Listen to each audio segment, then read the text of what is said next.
This is Paint Life TV. I'm Chris, the Idaho Painter. And I'm Journeyman John. And today we're going to talk about how to get good results painting your ceilings. And this is one of the trickiest parts of working on an interior, is figuring out how to make your ceilings look good without having lap marks. Yes, we get the questions all the time across our social media and our academies, how to paint my ceilings so I don't get lap marks, because we all get them at some point in time, and it can be very, very frustrating.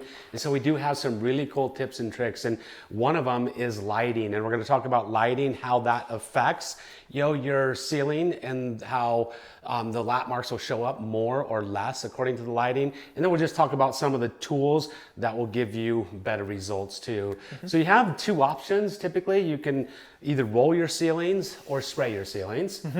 And if you're going to roll them, it's probably best to use a bigger roller, isn't it, than a smaller roller? Yes, if you can eliminate the number of laps that you have to make, then therefore you eliminate the potential for lap marks. Imagine that. Absolutely. It same goes with spraying them. If you're spraying your ceilings, I like spraying the ceilings whenever I can with, say, like a 12-21 tip, because that's going to give you a really wide fan, and the wider the fan, the less lap marks. So if you try to spray your ceilings with, say, a 310, what's going to happen, John? Well, you're going to be there for a very long time, and you should consider other options. Other options. That's a nice way of putting it. Right. Try stepping up into like a 517 or something like that, 619. The 619 is probably the smallest I'd recommend. Yeah, and so the orifice size is going to have a lot to do with it. Your ceilings, one of the things about ceilings is they are high. And so it is hot up there, typically a lot hotter than it is down here where we are right now. The attics heat up the ceilings more, so the paint's going to dry a lot faster. So the more paint you could put on, the faster or the slower it's going to dry, and the better the results you're going to have. So even if you do everything right, if you have a wide roller, you're applying it, fast, you're applying it thick and heavy, you're overlapping and you're keeping a wet edge, you still could end up with results that can be very frustrating. And that's because of lighting, right, John? It's all about lighting when it comes to ceilings. And so one of the rules that you want to keep, kind of a rule of thumb, is that you're going to roll against the lighting that is coming into the room. So the room we're standing in here, we have windows to the north and we have windows to the south. Now, because we're in the northern hemisphere, most of our light is going to come in through that south window. It's a really good idea to go against that light. So if the light's coming in from Chris, so Chris is the light, imagine Chris is the light, right? You want to go this way against that light, because if you go down towards the light, you're going to pick up all the edges of those lap marks. And lap marks really are just high points in the paint that you've left on, usually because there's not enough paint on there, or it's drying too fast and it doesn't have an opportunity to gel out. So what would happen if you're in a room that had no windows? Well, you just don't, you shouldn't be there. Why are you painting that? Don't even paint it, because nobody can see it anyways. Why even bother? There's probably no doors either, in which case we have a conundrum. But really, so if that's the case, so lighting is our first priority. Wherever those windows are coming in, we're going to prioritize a south-facing window. If the windows are on the east or the west, same thing. You still want to go against the light. Now, if you're in a room with no windows, generally what we're teaching our guys is that you want to prioritize going against wherever the entrance to the room is. So if you have the entrance, say, behind here, someone's going to walk into that room. Again, we want to go side to side and not towards where that door is. Again, we're just giving ourselves the best odds for, if things do dry a little too fast, that you're not going to see any of those lap marks. So what would happen if you had a scenario where you had 3 windows in a room? So we have that scenario here in this house, I believe, but what would happen? So again, the priority is going to be the southern facing window, because that's where most of the light is going to be coming in. And then the second choice you're going to make after that is going to be, where is the entrance to the room?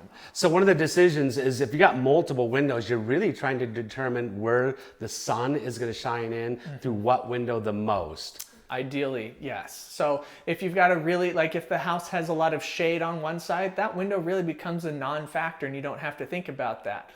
The reverse is going to be true. So if you're in the southern hemisphere, you're going to want to watch out for those northern windows instead, because that's where a lot of that light's going to be coming in. So sometimes your house is going to be situated not true north, and so you're going to have to play with a lot of those variables and think about where is most of the light coming in, and we want to go against that.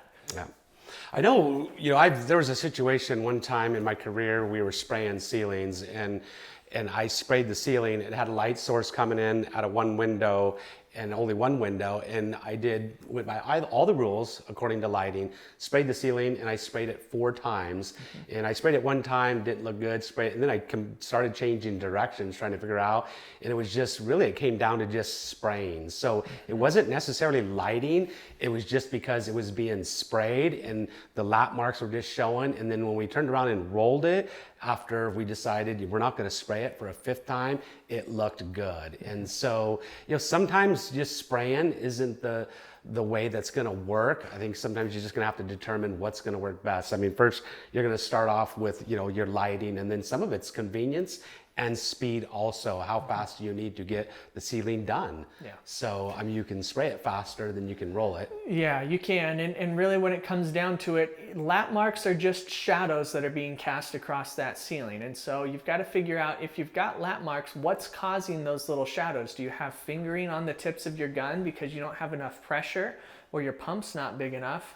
Or are you leaving a bunch of lap marks because you haven't laid out your roller marks gently enough? You're pushing too hard and it's leaving creases on the ends of your roller. So that's what you're trying to avoid. And using a flat paint too is going to save you a ton of heartache. Yeah, that ceiling that we sprayed 4 times, that was a satin paint. And now spraying ceilings with anything other than a flat can be very, very frustrating. And eventually, once we transitioned to flat paints, we had a lot more success spraying flats than we did satins. We used to spray the ceilings with satins. But like you touched on, the fingering on, or tailing, some people call it, on your tips, if you're not just right, if you get just a slight bit of fingering, even if you're overlapping, it's extremely heavy and you're saturating the ceiling, those fingers will probably show up in the certain lighting. So I know that the Titan HEA tips give a really good feather on the edges. So if you want to have really good success spraying, you probably use a Titan HEA tip. Yeah, that's definitely going to save you a lot. Plus you can operate them at a lower pressure, which means you don't have to have quite as big of a pump that's pushing all of that product out, because that's where I think a lot of people get into trouble, is they're trying to use a really small pump to put not enough paint on, and then you end up getting those flashing issues. And one thing with ceilings, it is a horizontal surface, so you can put a whole lot more paint on that surface than you can your walls without it running. So don't be afraid to load it up, because that ceiling is going to be, no matter what time of year, is typically going to be significantly warmer than your walls. It's hot. It's definitely hot. So especially in the summertime, extremely hot. So there you have it. I think we gave him some tips, didn't we, John? I think there's some things in there, some treasures you can trove and dig through and search through, find out. Maybe you will have better success painting ceilings. Hopefully you have. If you have, give us a thumbs up. I don't know what else. Leave us your experiences down in the comments below. Let us know if you have other tips or tricks that you've used in order to resolve some of these issues. Because we don't have all the answers all the time. Well, that you know of. So leave them below. Hopefully you've enjoyed this video. If you have, please consider, once again, giving us a thumbs up. We would appreciate it very much. We love you. Stare dreamily into the camera. Out. Okay. Well, that'll make someone feel uncomfortable. Maybe somebody needed that today. That's right.